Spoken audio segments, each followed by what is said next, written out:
Muy bien, continuando con el tema de las asociaciones de consumo de cannabis psicoactivo, el artículo 18 ya establece cuál es la forma como éstas se pueden crear, ¿no? Aquí vamos a ver otra vez las dimensiones y límites que va a establecer la autoridad. Estas, por ejemplo, van a poderse constituir con un mínimo de 2 personas y un máximo de 20 personas, ¿sí? Y todas tienen que ser mayores de edad. Tienen que tener, se tienen que autorizar y se tienen que identificar plenamente ante la autoridad, ¿no? A través de estas asociaciones que deberán citar brevemente en su denominación algunas palabras o frases que permitan identificar el objeto al que se refiere este precepto. Pero, por ejemplo, aquí un máximo de 20 personas. Constitucionalmente no se puede prohibir que se asocien, digamos, las personas, ¿no? Y no establece un límite. Y aquí esta ley federal que, wow, ¿no? Nos está ayudando el tema de cannabis, pues sí nos dice que un máximo de 20, ¿no? Digo, y eso que todavía no está el COVID, ¿no? Porque si no van a decir que es por el COVID, se los puedo asegurar. Pero bueno, esto es respecto a las asociaciones de consumo de cannabis psicoactivo. Obviamente va a haber otros espacios, como ustedes van a ver, que pueden ir más de 20 personas, ¿no? Pero para poder tener esa autorización a ese espacio, pues se va a necesitar otro tipo de estrategias, ¿sale? Continuamos con el análisis. Bueno, continuando con el análisis, el artículo 21 establece precisamente las sanciones que van a tener las asociaciones. Ya como les dije, es inconstitucional el límite máximo, ¿no? Nadie te puede limitar a un límite máximo de reunión de personas, ¿no? Salvo que sea una emergencia sanitaria, ¿no? Que ni les doy ideas porque seguramente por ahí se van a agarrar, pero salvo ese tipo de emergencias no se puede limitar la asociación en un número máximo, ¿no? Pero bueno, esta ley lo está haciendo y si no cumples con esa característica, por ejemplo, o ese requisito, se te va a imponer una multa. Y la multa que hay es de 500 veces hasta 3000 veces el valor diario de la unidad de medida de actualización. Ese monto es igual a 264,660 pesos. Es decir, un poco más de un cuarto de millón es lo que te pueden multar si incumples con una de estas asociaciones. ¿Qué va a provocar eso en otro mundo? No en México, ¿no? Porque México no es así,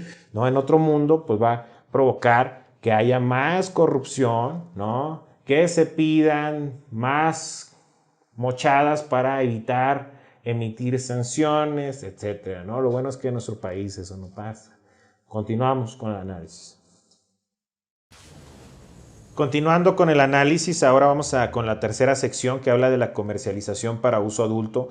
En el artículo 22, ¿no? Por ejemplo, establece, ¿no? Cómo se va a poder vender el cannabis de forma psicoactiva. Aquí, desgraciadamente, vienen las limitaciones, ¿no?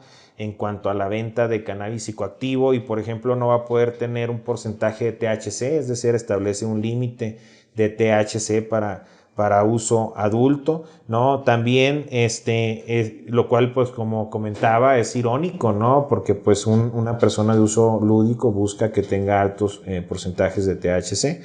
Y también establece una prohibición que no se puede vender más de 28 gramos de cannabis al día, ¿sí? Entonces, pues esto quiere decir que solo puede haber, pues, microventas o no sé, o sea, yo creo que tienes que ir todos los días, ¿no?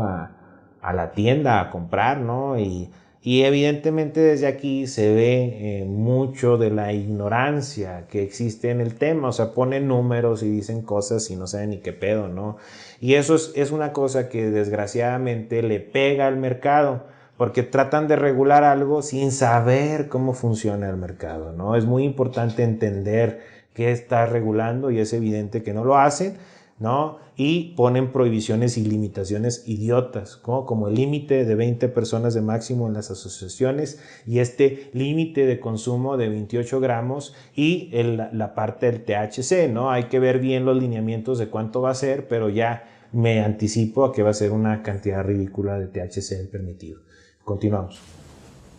Muy bien, en esta regulación, el artículo 29 es el capítulo quinto que habla de fines industriales. Dice, se permite el uso a las personas mayores de edad, así como a las personas legalmente constituidas como sociedades mercantiles, para realizar los actos que su licencia les permita relativos al uso de cannabis para fines industriales, con excepción de la investigación del uso medicinal de cannabis, como ya nos habías dicho, y sus derivados. Para expresar los actos que se refiere a este capítulo, para los fines permitidos expresamente, las personas interesadas deberán contar con la licencia correspondiente y sujetarse a las limitaciones que las mismas les impongan, así como las normas y disposiciones de carácter industrial y control sanitario que establezcan las leyes. En lo relativo al uso del cannabis para la elaboración de productos cosméticos, estará lo dispuesto por la Ley General de Salud. El artículo 31 dice los productos de cannabis. Bueno, antes de eso, por ejemplo, lo cosmético de cannabis, ya había una importación que estábamos realizando de esa forma.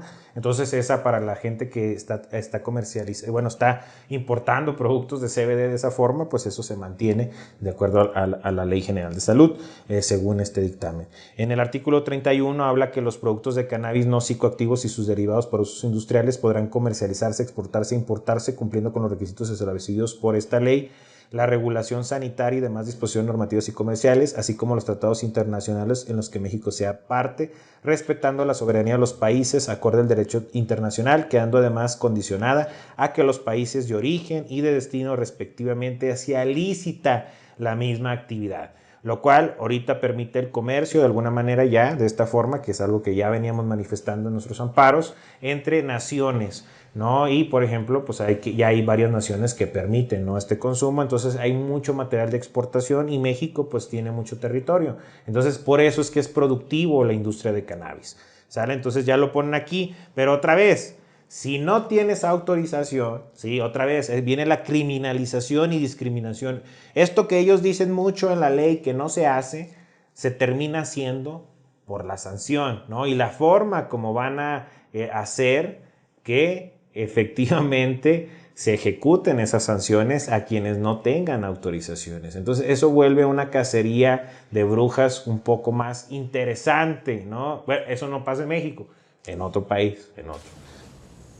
Muy bien, el artículo 32 habla del tipo de licencias que ustedes ya pueden tramitar una vez que este proyecto, otra vez hay que recordar que es un proyecto del Senado, le falta terminar su proceso legislativo, pero sí nos da una noción de qué es lo que se va a terminar aprobando, ¿no? Entonces, el tipo de licencias que hay es de cultivo, de transformación, de comercialización, de exportación o importación y de investigación.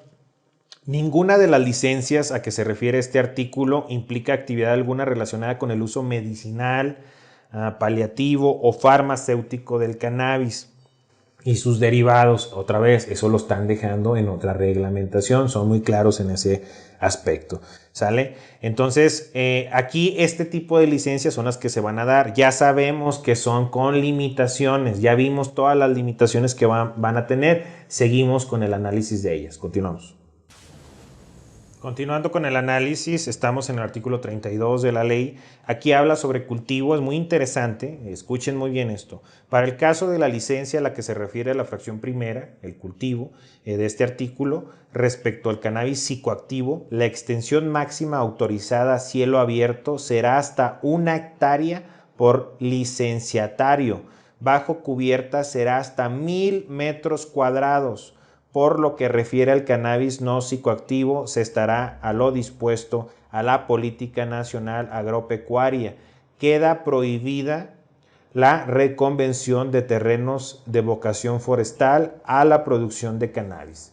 Evidentemente, respecto a lo que se tenía, a lo que proyecta esta ley, que es sembrar en 1 hectárea, es una extensión bastante grande, pero otra vez sigue limitando la extensión territorial que va a tener las licencias. Y aquí una cosa que me parece muy interesante es que queda prohibida la reconversión de terrenos de vocación forestal a la producción del cannabis. Sí, yo pienso que eso también debería ser libre, ¿no? Sobre todo si se va a cambiar, cortar un árbol por sembrar una planta. Yo pienso por simple lógica, ¿no? Pero bueno, ese es un tema, porque ahorita precisamente estamos nosotros asesorando a algunas personas que se dedican a la parte de forestación y que yo sé, ¿no?, que este artículo en particular o este párrafo les causa un agravio, ¿no? Entonces es importante todo eso irlo analizando meticulosamente, pero es lo que creo que estamos haciendo.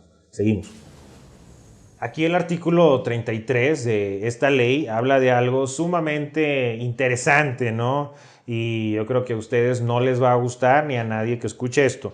Dice, las licencias inscritas en las fracciones primera y tercera del artículo anterior son excluyentes entre sí. Es decir, no podrá realizar a una misma persona un cultivo y comercialización. Necesariamente van a tener que estar separadas estas dos cuestiones, ¿no? Según este artículo 33. Voy a continuar con lo que sigue diciendo. El instituto solo podrá asignar un tipo de licencia por cada persona titular. Las personas titulares tendrán prohibido obtener más de un tipo de licencia. Se exceptúa de esta disposición las licencias de exportación o importación de cannabis no psicoactivo, las cuales podrán otorgarse en otro tipo de licencia, ¿sí? Y establece igual una multa a quien incumpla esto de 3,000 veces el salario de, bueno, en este caso la unidad de medida y actualización. Continuamos con el análisis. Hay una excepción muy interesante a este artículo 33. En el mismo artículo 33, en el primer párrafo dice que no se pueden entre sí tener lo que es cultivo y comercialización una misma persona titular, pero hace una excepción en tratándose de comunidades indígenas, personas campesinas o ejidatarias, ejidos y comunidades agrarias, comunidades en sentido de marginación o que por sus condiciones o características o por haber sido afectadas por el sistema prohibitivo deban tener una atención prioritaria a que se encuentren en estado de vulnerabilidad, mismas que podrán ser titulares de más de una licencia de cualquiera de las primeras tres de las establecidas en el artículo 32 de esta ley, lo anterior como una acción afirmativa para resarcir los daños ocasionados por la prohibición. Es muy interesante este párrafo, porque este párrafo, al permitir eso en estos grupos vulnerables, yo pienso que solamente de estar leyendo esto, concluyo, ¿sí?, de que todo mexicano encuadra en alguna situación de la que enuncia este párrafo, ¿sí? Entonces, de alguna manera, todos entonces estaríamos en esta situación de excepción y podríamos cultivar y comercializar, a pesar de que la ley diga que no. Continuamos con el análisis.